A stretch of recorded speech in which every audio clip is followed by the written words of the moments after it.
Kita beralih ke informasi selanjutnya, Saudara. Polisi bubarkan aksi balapan liar di Kota Makassar, Sulawesi Selatan.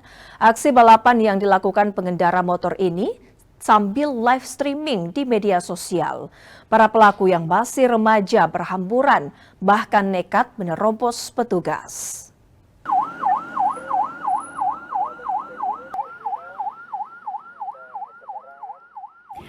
Konvoi pengendara motor live streaming di media sosial. Mereka yang hendak balapan liar dan freestyle di Jalan Veteran Utara Makassar dibubarkan tim Jatan Ras Polrestabes Makassar.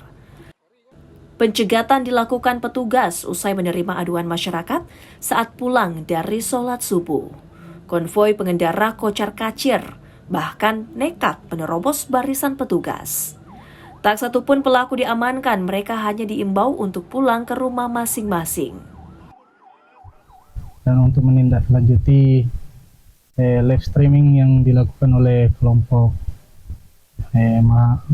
masyarakat, dan ada dugaan akan terjadi balapan liar di wilayah AP Petarani, dan sehingga kami bersama tim Jatan Ras datang mengecek dan betul telah terjadi konvoi yang diduga akan melakukan aksi balap liar di wilayah tersebut, sehingga kami membubarkan dengan tim yang lain.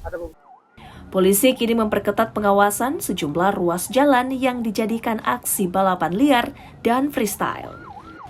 Rama Pratama, Kompas TV Makassar, Sulawesi Selatan.